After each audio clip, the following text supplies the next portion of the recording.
Chapter 11. Close upon the hour of noon, the whole village was suddenly electrified with the ghastly news. No need of the as yet undreamed of telegraph. The tale flew from man to man, from group to group, from house to house, with little less than telegraphic speed. Of course the schoolmaster gave him a day for that afternoon. The town would have thought strangely of him if he had not. A gory knife had been found close to the murdered man, and it had been recognized by somebody as belonging to Muff Potter, so the story ran. And it was said that a belated citizen had come upon Potter washing himself in the branch about 1 or 2 o'clock in the morning, and that Potter had at once sneaked off suspicious circumstances, especially the washing, which was not a habit with Potter. It was also said that the town had been ransacked for this murderer. The public are not slow in the matter of sifting evidence and arriving at a verdict, but that he could not be found. Horsemen had departed down all the roads in every direction, and the sheriff was confident that he would be captured before night. All the town was drifting toward the graveyard.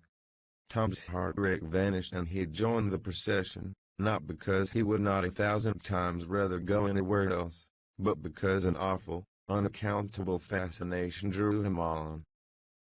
Arrived at the dreadful place, he wormed his small body through the crowd and saw the dismal spectacle. It seemed to him an age since he was there before. Somebody pinched his arm. He turned, and his eyes met Huckleberry's. Then both looked elsewhere at once, and wondered if anybody had noticed anything in their mutual glance. But everybody was talking, and intent upon the grisly spectacle before them. Poor fellow! Poor young fellow! This ought to be a lesson to grave robbers. Muff Potter'll hang for this if they catch him. This was the drift of remark, and the minister said, "It was a judgment. His hand is here." Now Tom shivered from head to heel, for his eye fell upon the stolid face of Injun Joe. At this moment the crowd began to sway and struggle, and voices shouted, "It's him! It's him! He's coming himself!" "Who? Who?" From 20 voices. "Muff Potter." "Hello, he's stopped." "Look out, he's turning." "Don't let him get away." People in the branches of the trees over Tom's head said he wasn't trying to get away, he only looked doubtful and perplexed. "Infernal impudence," said a bystander.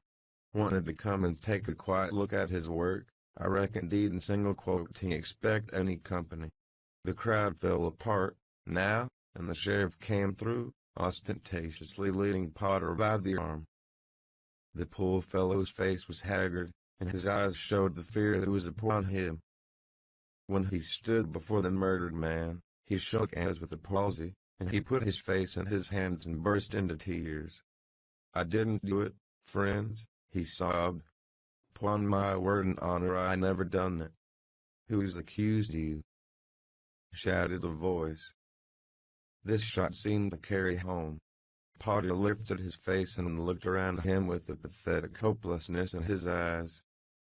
He saw Injun Joe, and exclaimed, "Oh, Injun Joe, you promised me you'd never. Is that your knife?"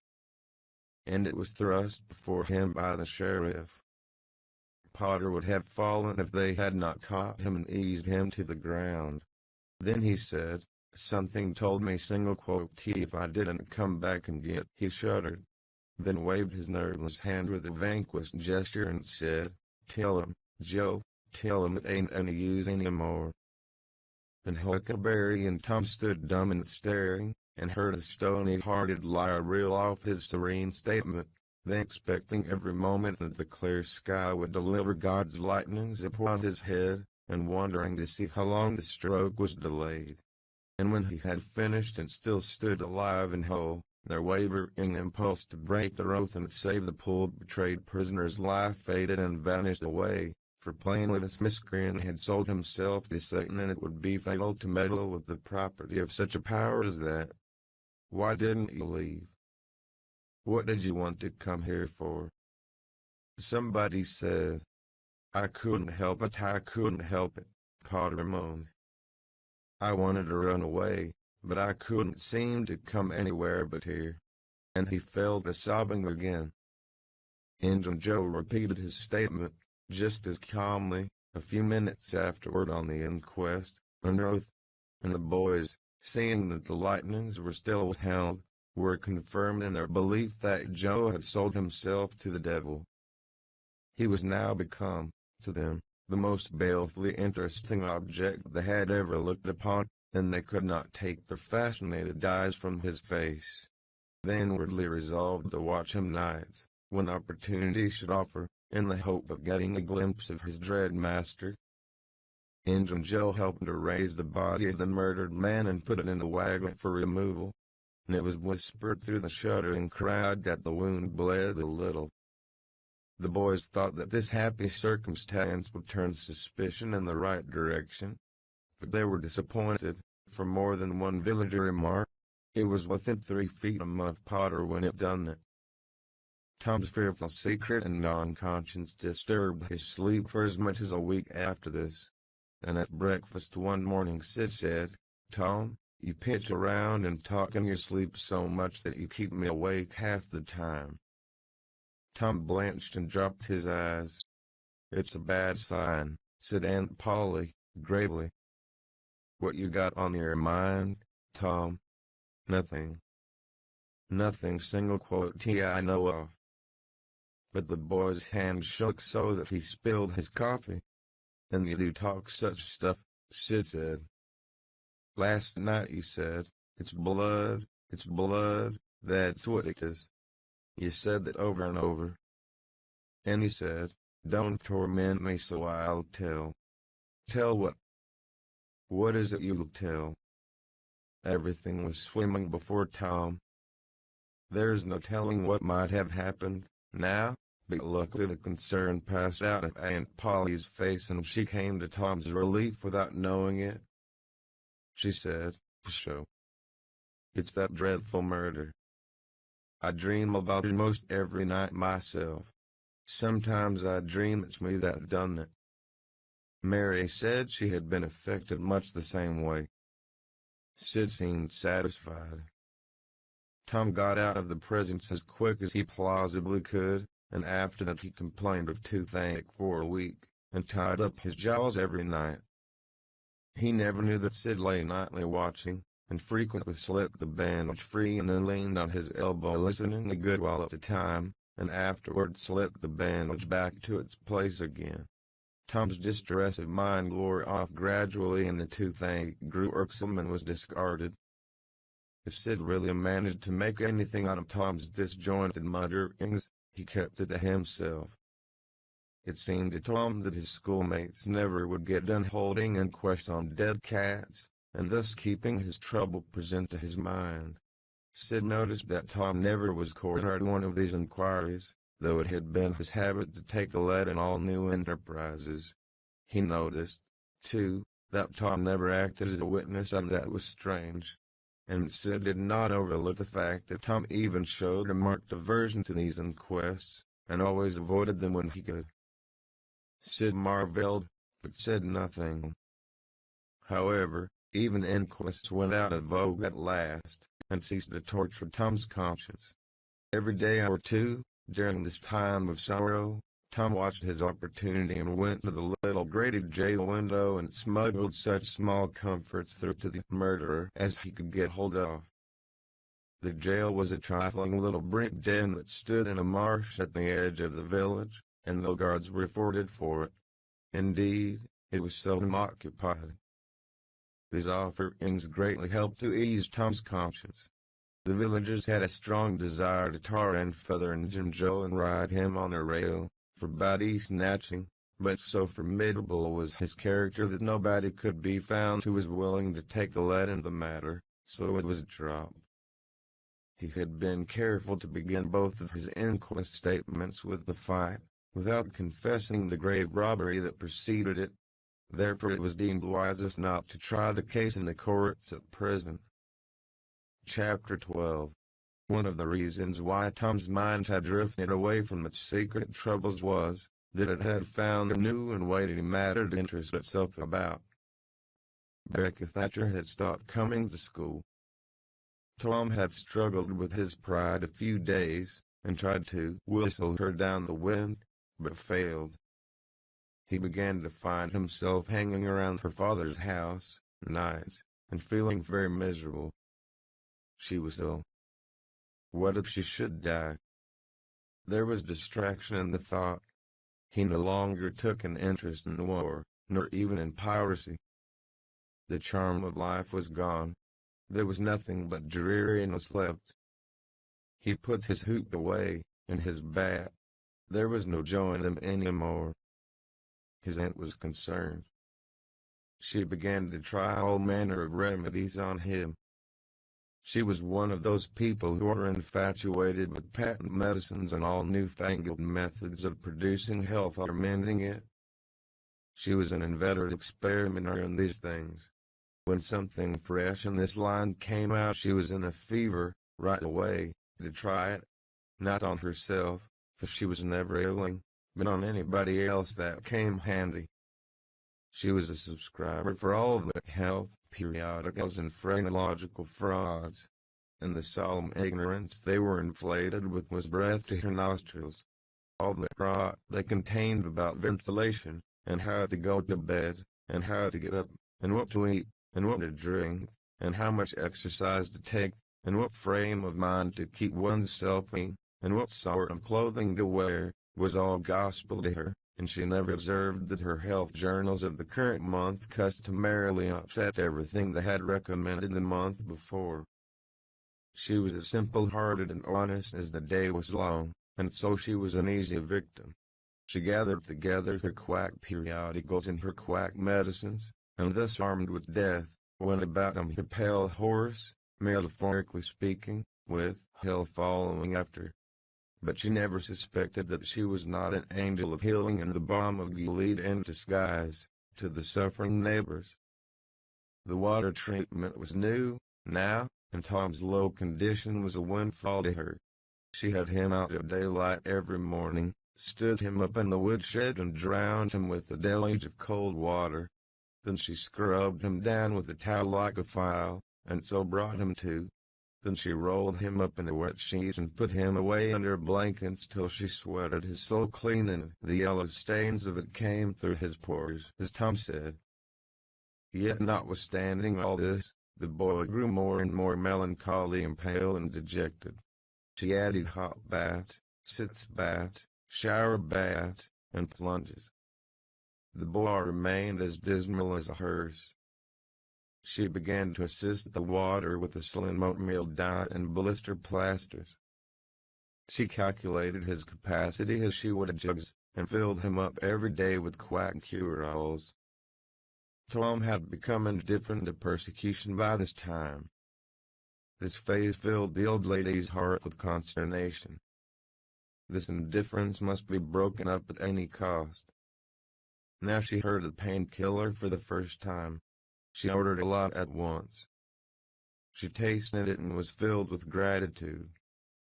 It was simply fire in a liquid form. She dropped the water treatment and everything else, and pinned her faith to painkiller. She gave Tom a teaspoonful and watched with the deepest anxiety for the result. Her troubles were instantly at rest, her soul at peace again, for the indifference was broken up. The boy could not have shown a wilder, heartier interest, if she had built a fire under him. Tom felt that it was time to wake up. This sort of life might be romantic enough, in his blighted condition, but it was getting to have too little sentiment and too much distracting variety about it. So he thought over various plans for relief, and finally hit upon that of professing to be fond of painkiller. He asked for it so often that he became a nuisance, and his aunt ended by telling him to help himself and quit bothering her. If it had been said, she would have had no misgivings to allure her delight. But since it was Tom, she watched the bottle clandestinely. She found that the medicine did really diminish, but it did not occur to her that the boy was mending the health of a crack in the sitting room floor with it. One day Tom was in the act of dosing the crack when his aunt's yellow cat came along, purring, eyeing the teaspoon avariciously, and begging for a taste. Tom said, "Don't ask for it unless you want it, Peter." But Peter signified that he did want it. "You better make sure." Peter was sure. "Now you've asked for it, and I'll give it to you, because there ain't anything mean about me. But if you find you don't like it, you mustn't blame anybody but your own self." Peter was agreeable. So Tom pried his mouth open and poured down the painkiller. Peter sprang a couple of yards in the air, and then delivered a war whoop and set off round and round the room, banging against furniture, upsetting flower pots, and making general havoc. Next he rose on his hind feet and pranced around, in a frenzy of enjoyment, with his head over his shoulder and his voice proclaiming his unappeasable happiness. Then he went tearing around the house again, spreading chaos and destruction in his path. Aunt Polly entered in time to see him throw a few double somersets, deliver a final mighty hurrah, and sail through the open window, carrying the rest of the flower pots with him. The old lady stood petrified with astonishment, peering over her glasses. Tom lay on the floor expiring with laughter. "Tom, what on earth ails that cat?" "I don't know, Aunt," gasped the boy. "Why, I never see anything like it." "What did make him act so?" "Deed, I don't know, Aunt Polly. Cats always act so when they're having a good time." "They do they?" There was something in the tone that made Tom apprehensive. "Yes'm. That is, I believe they do." "You do?" "Yes'm." The old lady was bending down, Tom watching, with interest emphasized by anxiety. Too late to prevent her drift. The handle of the telltale teaspoon was visible under the bed valance. Aunt Polly took it, held it up. Tom winced, and dropped his eyes.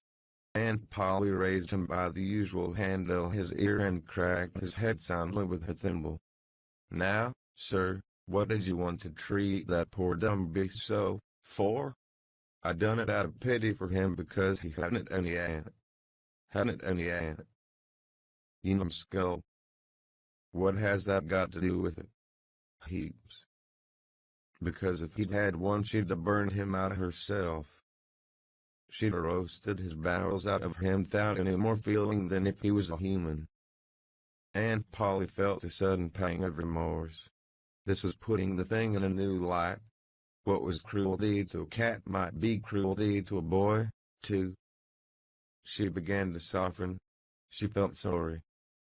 Her eyes watered a little, and she put her hand on Tom's head and said gently, "I was meaning for the best, Tom. And, Tom, it did you good." Tom looked up in her face with just a perceptible twinkle peeping through his gravity. "I know you was meaning for the best, Auntie, and so was I with Peter. It done him good, too. I never see him get around so since. Oh, go along with you, Tom, before you aggravate me again. And you try and see if you can't be a good boy, for once, and you needn't take any more medicine." Tom reached school ahead of time. It was noticed that this strange thing had been occurring every day latterly, and now, as usual of late, he hung about the gate of the schoolyard instead of playing with his comrades. He was sick, he said, and he looked it. He tried to seem to be looking everywhere but whether he really was looking down the road. Presently Jeff Thatcher hove in sight, and Tom's face lighted. He gazed a moment, and then turned sorrowfully away. When Jeff arrived, Tom accosted him, and led up warily to opportunities for remark about Becky, but the giddy lad never could see the bait.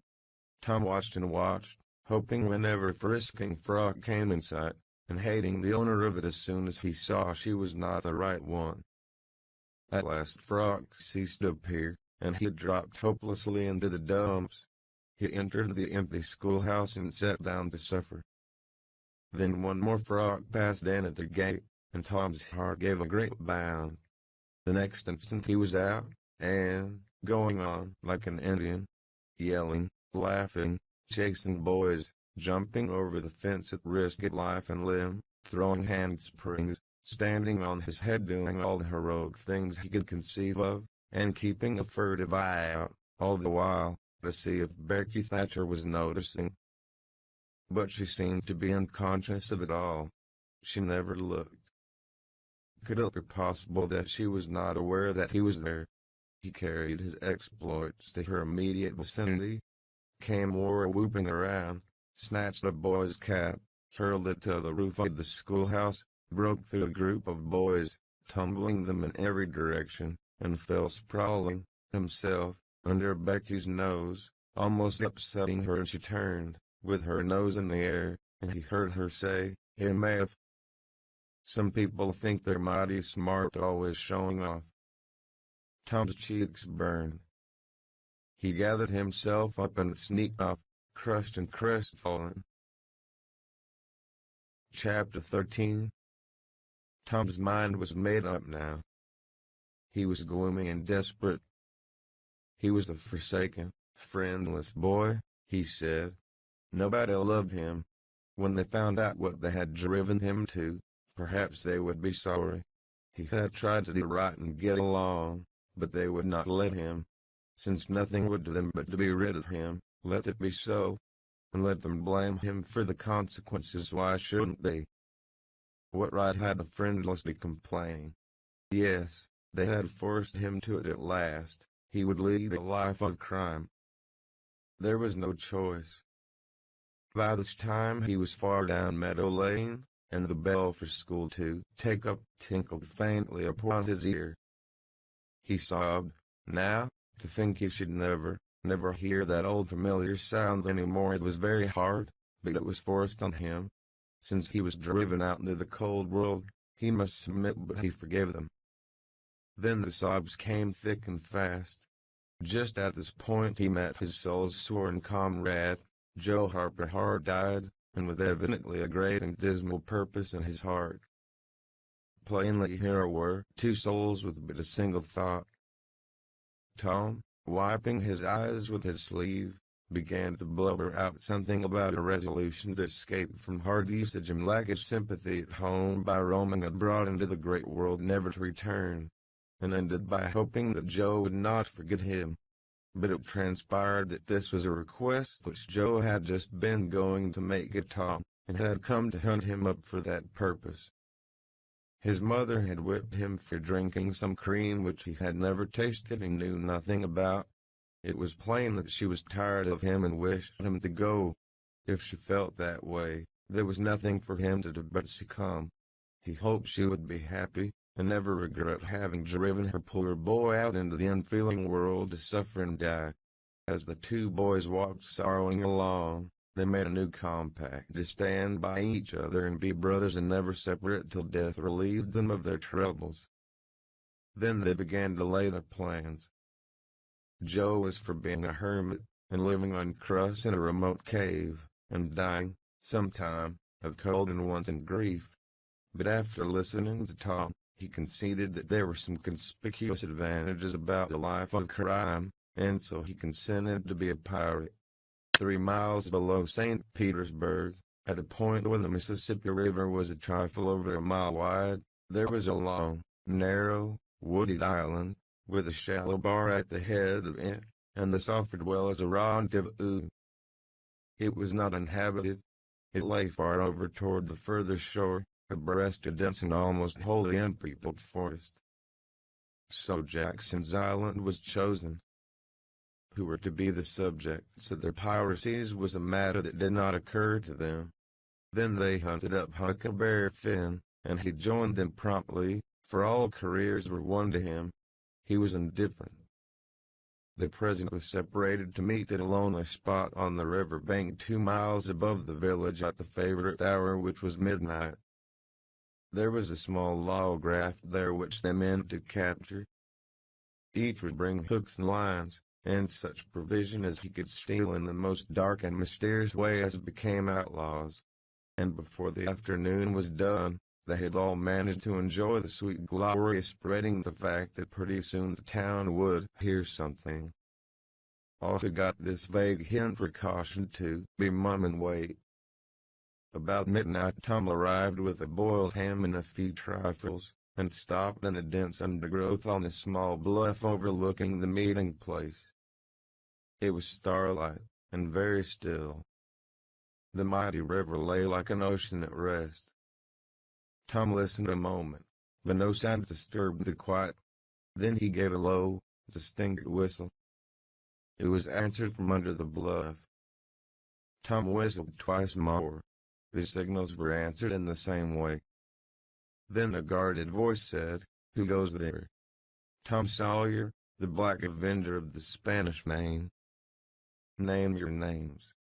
"Huck Finn the Red-Handed, and Joe Harper the Terror of the Seas." Tom had furnished these titles from his favorite literature. "'Tis well." "Give the countersign." Two hoarse whispers delivered the same awful word simultaneously to the brooding night: blood. Then Tom tumbled his ham over the bluff and let himself down after it, tearing both skin and clothes to some extent in the effort. There was an easy, comfortable path along the shore under the bluff, but it lacked the advantages of difficulty and danger so valued by a pirate. The Terror of the Seas had brought decided bacon, and had about worn himself out with getting it there. Finn the Red-Handed had stolen a skillet and a quantity of half-cured leaf tobacco, and had also brought a few corn cobs to make pipes with.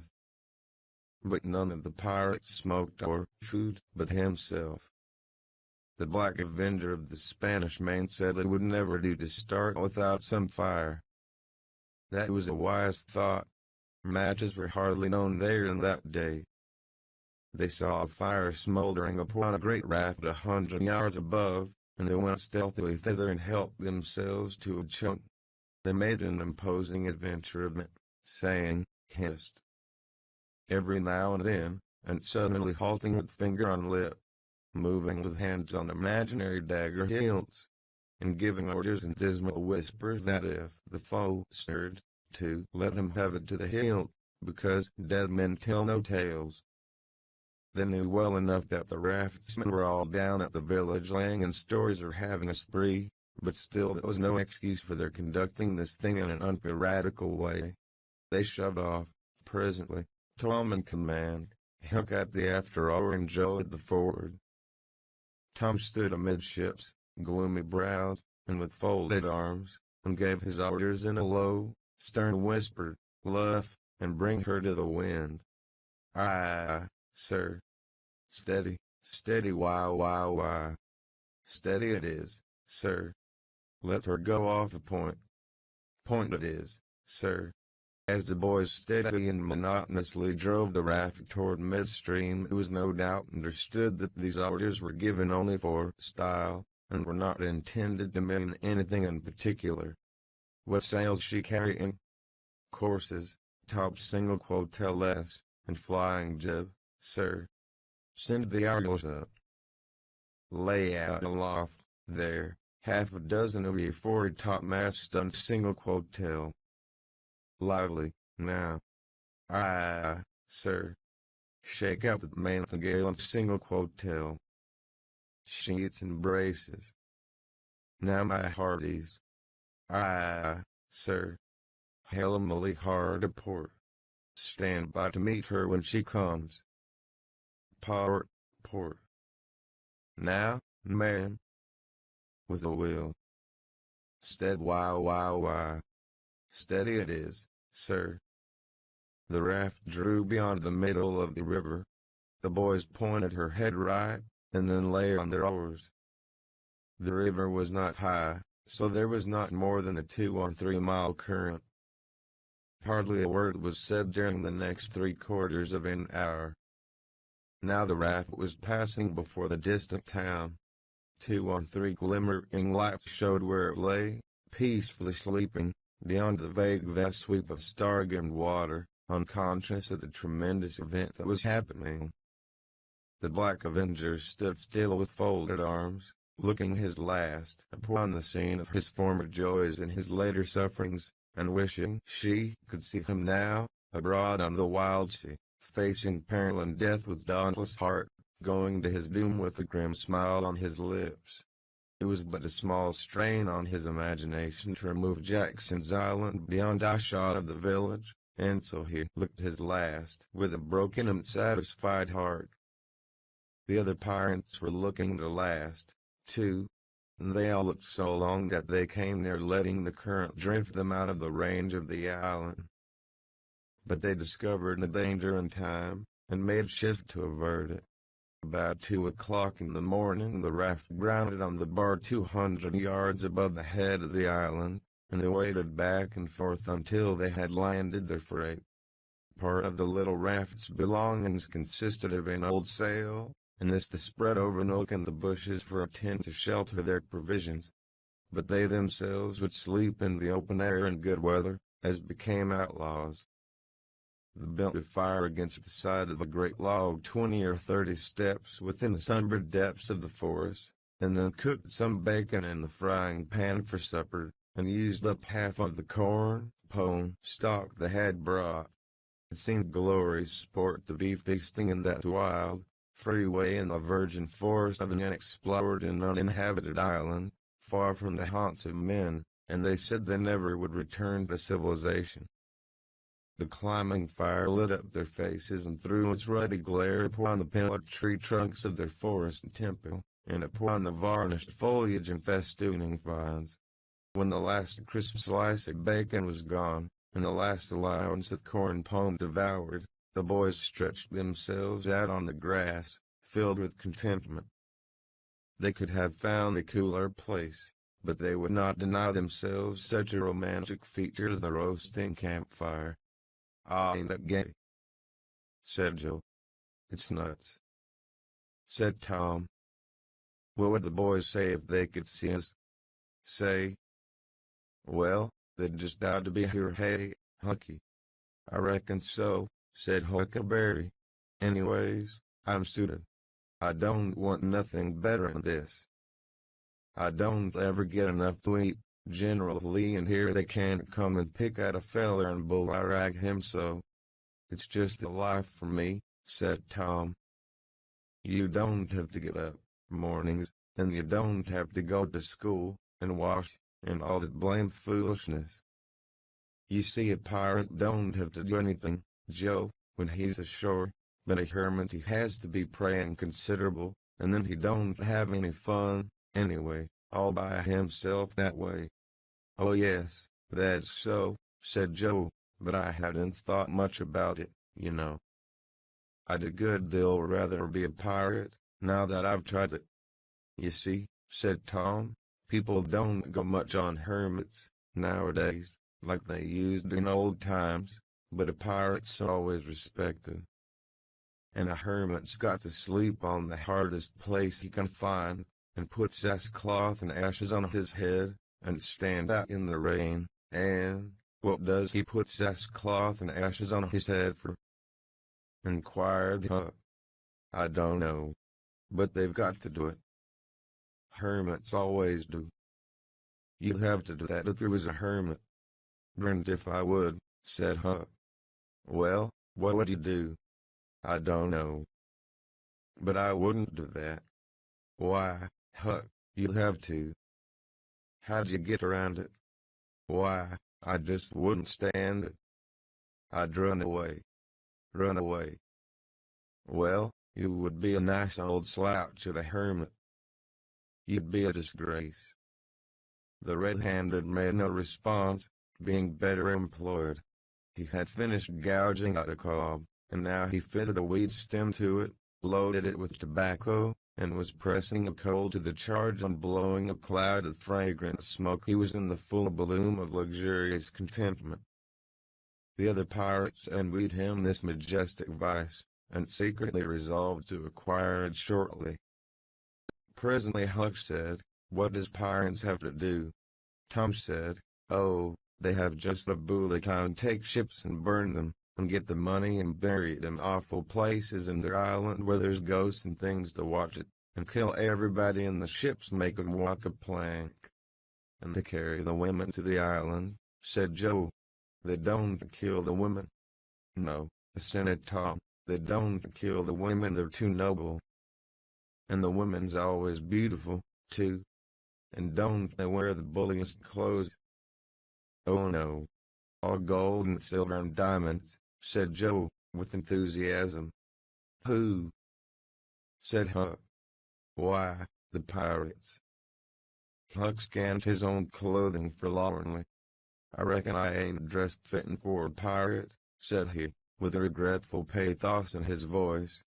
"But I ain't got none but these." But the other boys told him the fine clothes would come fast enough, after they should have begun their adventures.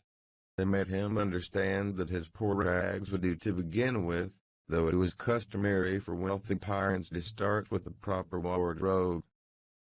Gradually their talk died out and drowsiness began to steal upon the eyelids of the little wives.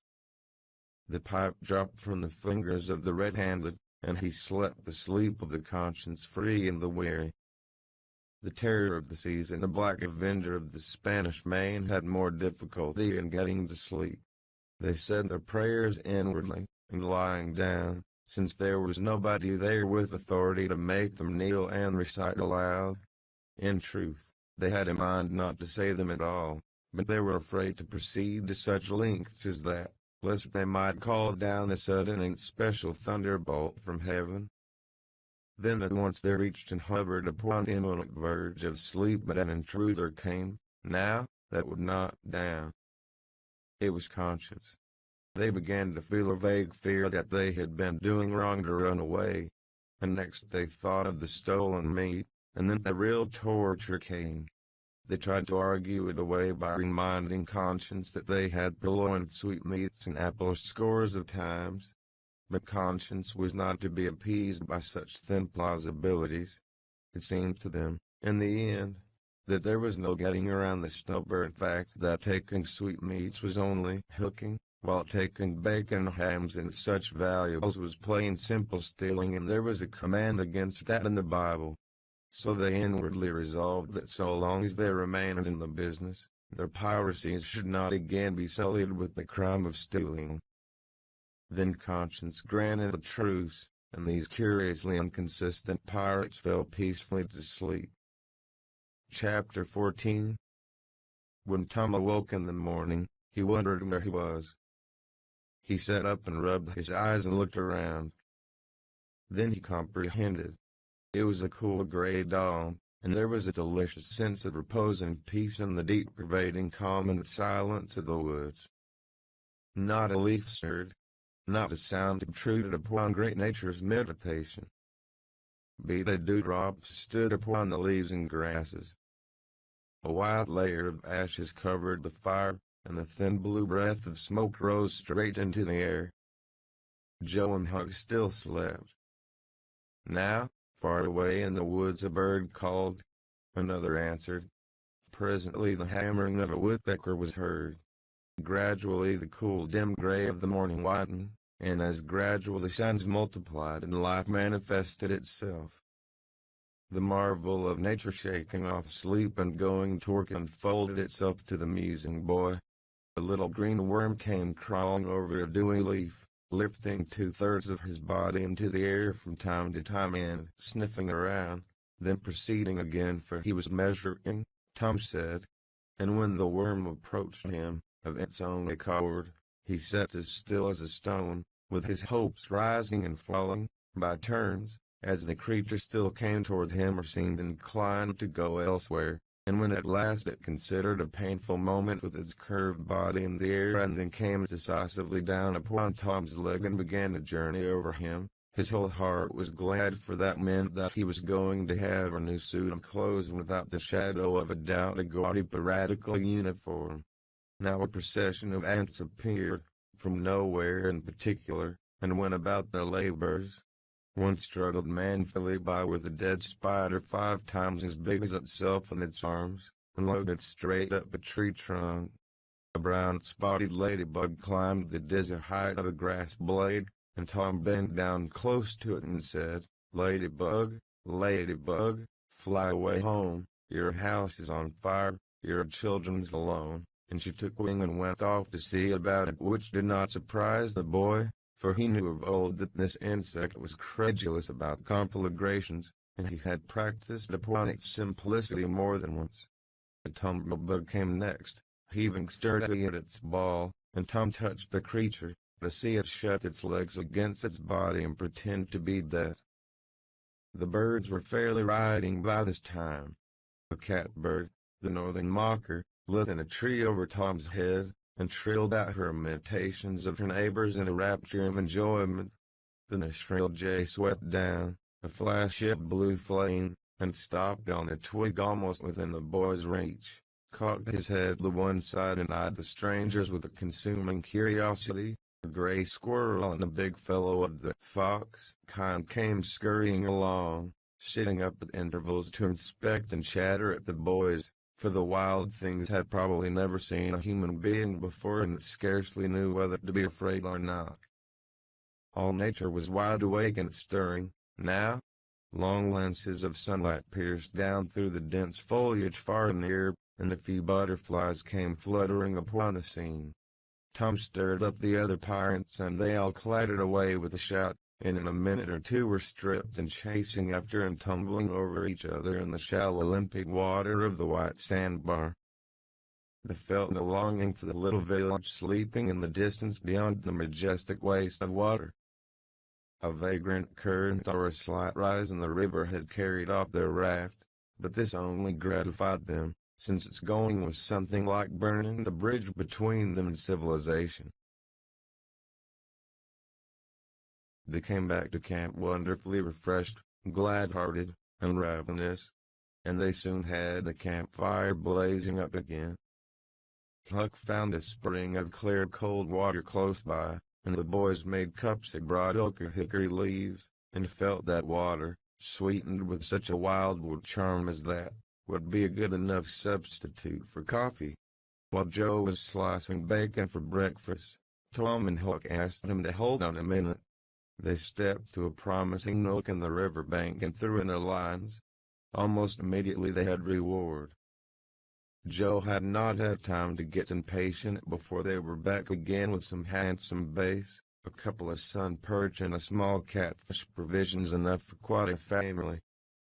They fried the fish with the bacon, and were astonished, for no fish had ever seemed so delicious before. They did not know that the quicker freshwater fish is on the fire after he is caught, the better he is, and they reflected little upon what a sauce open-air sleeping, open-air exercise, bathing, and the large ingredient of hunger make, too.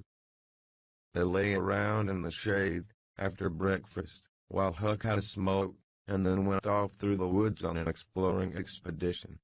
They tramped gaily along, over decaying logs, through tangled underbrush, among solemn monarchs of the forest, hung from their crowns to the ground with a drooping regalia of grapevines. Now and then they came upon snug nooks carpeted with grass and jeweled with flowers. They found plenty of things to be delighted with, but nothing to be astonished at. They discovered that the island was about 3 miles long and a quarter of a mile wide, and that the shore lay closest to was only separated from it by a narrow channel hardly 200 yards wide. They took a swim about every hour, so it was close upon the middle of the afternoon when they got back to camp. They were too hungry to stop to fish, but they fared sumptuously upon cold ham, and then threw themselves down in the shade to talk. But the talk soon began to drag, and then died. The stillness, the solemnity that brooded in the woods, and the sense of loneliness, began to tell upon the spirits of the boys. They fell to thinking. A sort of undefined longing crept upon them. This took dim shape. Presently it was budding homesickness. Even Finn the red-handed was dreaming of his doorsteps and empty hogsheads. But they were all ashamed of their weakness, and none was brave enough to speak his thought. For some time, now, The boys had been dully conscious of a peculiar sound in the distance, just as one sometimes is of the ticking of a clock which he takes no distinct note of. But now this mysterious sound became more pronounced, and forced recognition. The boys started, glanced at each other, and then each assumed a listening attitude. There was a long silence, profound and unbroken. Then a deep, sullen boom came floating down out of the distance. "What is it?" exclaimed Joe, under his breath. "I wonder," said Tom in a whisper. "'Tain't thunder," said Huckleberry, in an odd tone, "but 'cuse thunder." "Hark!" said Tom. "Listen, Don Single quote he talk."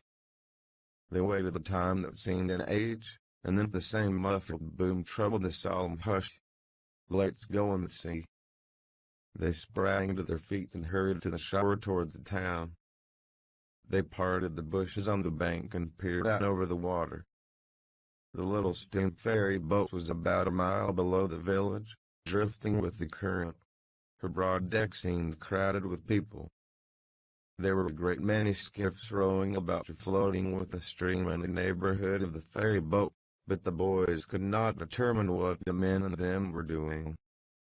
Presently a great jet of white smoke burst from the ferry boat's side, and as it expanded and rose in a lazy cloud, that same dull throb of sound was borne to the listeners again. "I know now," exclaimed Tom. "Somebody's drowned." "That's it," said Huck. "They done it last summer, when Bill Turner got drowned. They shoot a cannon over the water, and it makes him come up to the top." "Yes, and they take loaves of bread and put quicksilver in them and set them afloat, and wherever there's anybody that's drowned, they'll float right there and stop." "Yes, I've heard about that," said Joe. "I wonder what makes the bread do that." "Oh, it ain't the bread so much," said Tom. "I reckon it's mostly what they say over it before they start it out." "But they don't say anything over it," said Huck. "I've seen 'em they don't." "Well, that's funny," said Tom. "But maybe they say it to themselves." "Of course they do. Anybody might know that." The other boys agreed that there was reason in what Tom said, because an ignorant lump of bread, uninstructed by an incantation, could not be expected to act very intelligently when set upon an errand of such gravity. "By jings, I wish I was over there, now," said Joe. "I do too," said Huck. "I'd give heaps to know who it is." The boys still listened and watched. Presently a revealing thought flashed through Tom's mind, and he exclaimed, "Boys, I know who's drowned, it's us." They felt like heroes in an instant. Here was a gorgeous triumph. They were missed. They were mourned. Hearts were breaking on their account. Tears were being shed.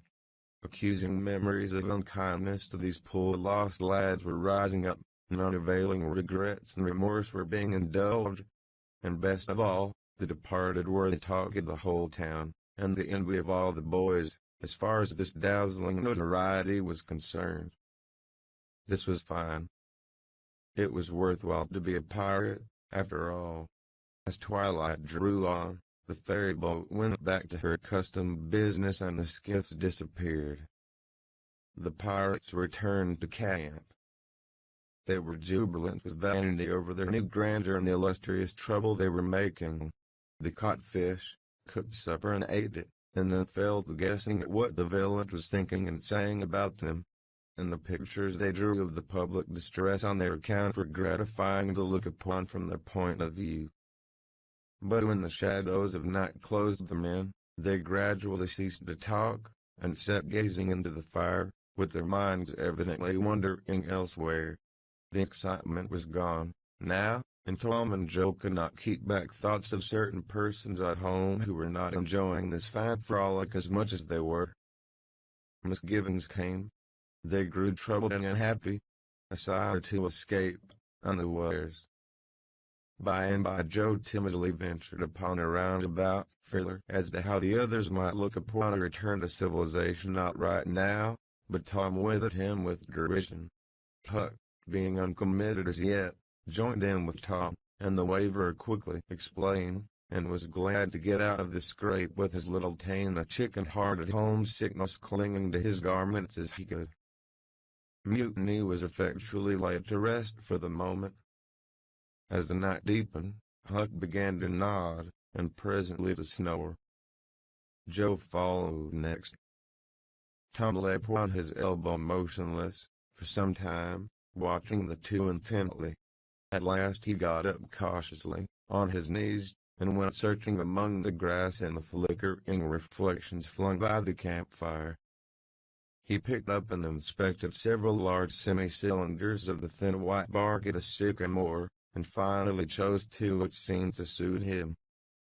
Then he knelt by the fire and painfully wrote something upon each of these with his red quill. One he rolled up and put in his jacket pocket, and the other he put in Joe's hat and removed it to a little distance from the owner. And he also put into the hat certain schoolboy treasures of almost inestimable value, among them a lump of chalk, an India rubber ball, 3 fish hooks, and one of that kind of marbles known as a sherd of crystal.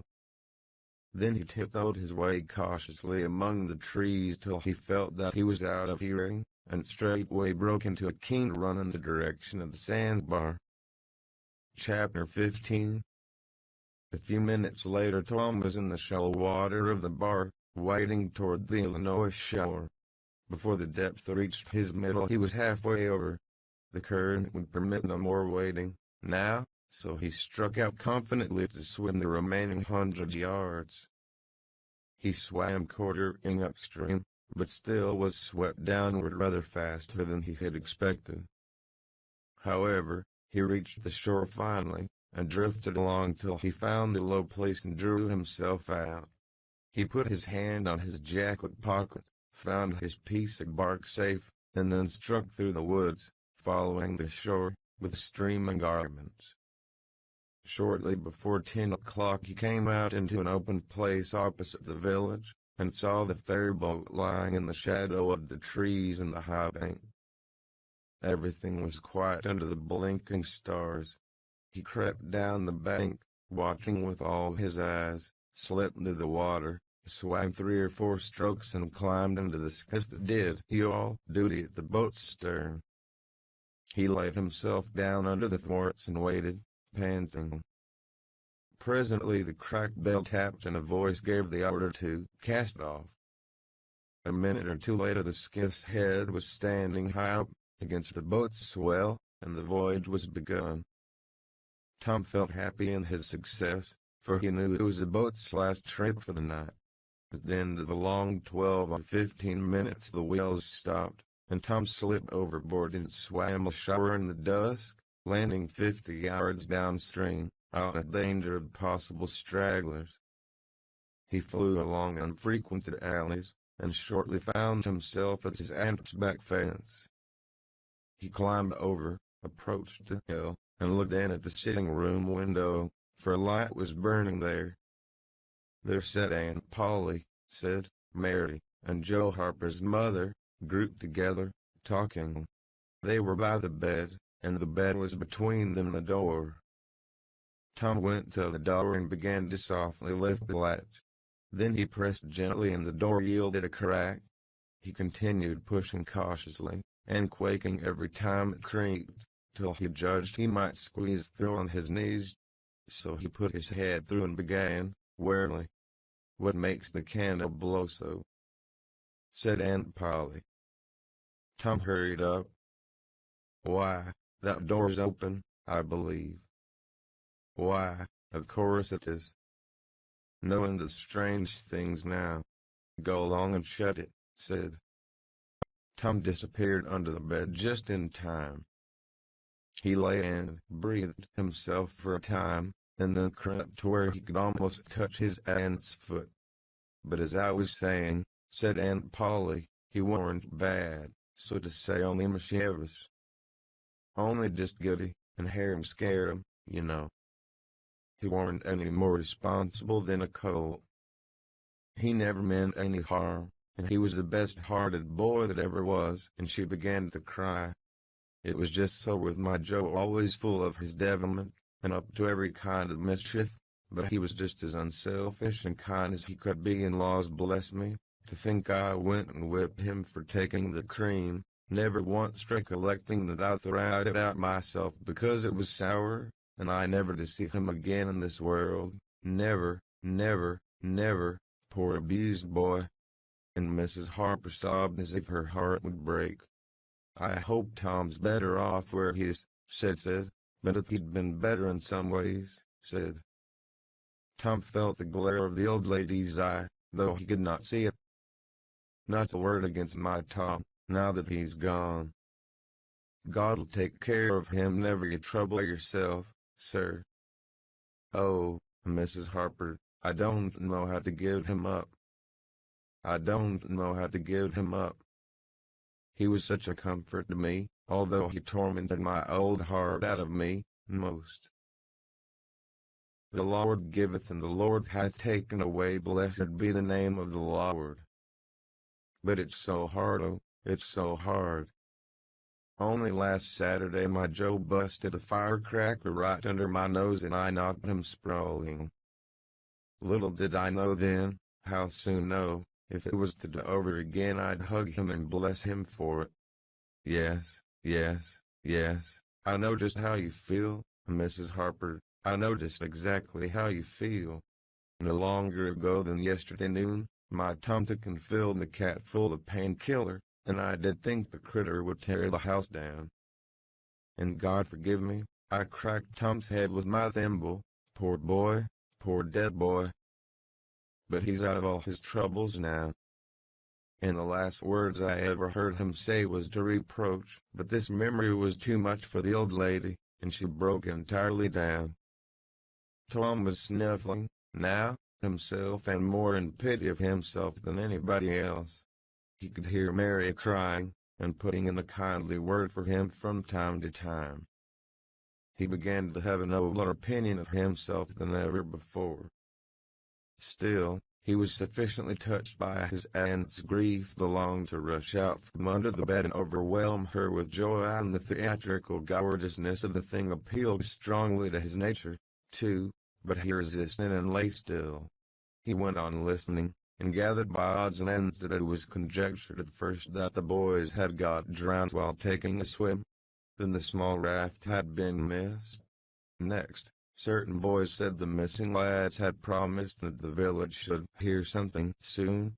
The wise heads had put this net together and decided that the lads had gone off on that raft and would turn up at the next town below, presently, but toward noon the raft had been found, lodged against the Missouri shore some 5 or 6 miles below the village and in Hope Parish. They must be drowned, else hunger would have driven them home by nightfall if not sooner. It was believed that the search for the bodies had been a fruitless effort merely because the drowning must have occurred in mid-channel, since the boys, being good swimmers, would otherwise have escaped to shore. This was Wednesday night. If the bodies continued missing until Sunday, all hope would be given over, and the funerals would be preached on that morning. Tom shuddered. Mrs. Harper gave a sob and good night and turned to go. Then with a mutual impulse the two bereaved women flung themselves into each other's arms and had a good, consoling cry, and then parted. Aunt Polly was tender far beyond her wont, and her good night to Sid and Mary. Sid snuffled a bit and Mary went off crying with all her heart. Aunt Polly knelt down and prayed for Tom so touchingly, so appealingly, and with such measureless love in her words and her old trembling voice, that he was weltering in tears again, long before she was through. He had to keep still long after she went to bed, for she kept making broken-hearted ejaculations from time to time, tossing unrestfully, and turning over. But at last she was still, only moaning a little in her sleep. Now the boy stole out, rose gradually by the bedside, shaded the candle light with his hand, and stood regarding her. His heart was full of pity for her. He took out his sycamore scroll and placed it by the candle. But something occurred to him, and he lingered considering. His face lighted with the happy solution of his thought. He put the bark hastily in his pocket. Then he bent over and kissed the faded lips, and straightway made his stealthy exit, latching the door behind him. He threaded his way back to the fair landing, found nobody at large there, and walked boldly on board the boat, for he knew she was tenantless except that there was a watchman, who always turned in and slept like a graven image. He untied the skiff at the stern, slipped into it, and was soon rowing cautiously upstream. When he had pulled a mile above the village, he started quartering across and bent himself stoutly to his work. He hit the landing on the other side neatly, for this was a familiar bit of work to him. He was moved to capture the skiff, arguing that it might be considered a ship and therefore a legitimate prey for a pirate, but he knew a thorough search would be made for it and that might end in revelations. So he stepped ashore and entered the woods.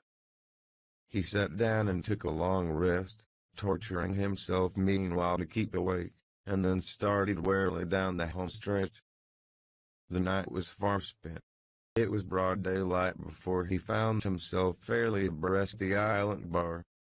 He rested again until the sun was well up and gilding the great river with its splendor, and then he plunged into the stream. A little later he paused, dripping, upon the threshold of the camp, and heard Joe say, "No, Tom's true blue, Huck, and he'll come back. He won't desert. He knows it would be a disgrace to a pirate, and Tom's too proud for that sort of thing. He's up to something or other. Now I wonder what." "Well, the thing's ours, anyway, ain't they?" "Pretty near, but not yet, Huck. The writing says there if he ain't back here to breakfast." "Which he is," exclaimed Tom, with fine dramatic effect, stepping grandly into camp. A sumptuous breakfast of bacon and fish was shortly provided, and as the boys set to work upon it, Tom recounted and adorned his adventures. They were a vain and boastful company of heroes when the tale was done. Then Tom hid himself away in a shady nook to sleep till noon, and the other pirates got ready to fish and explore.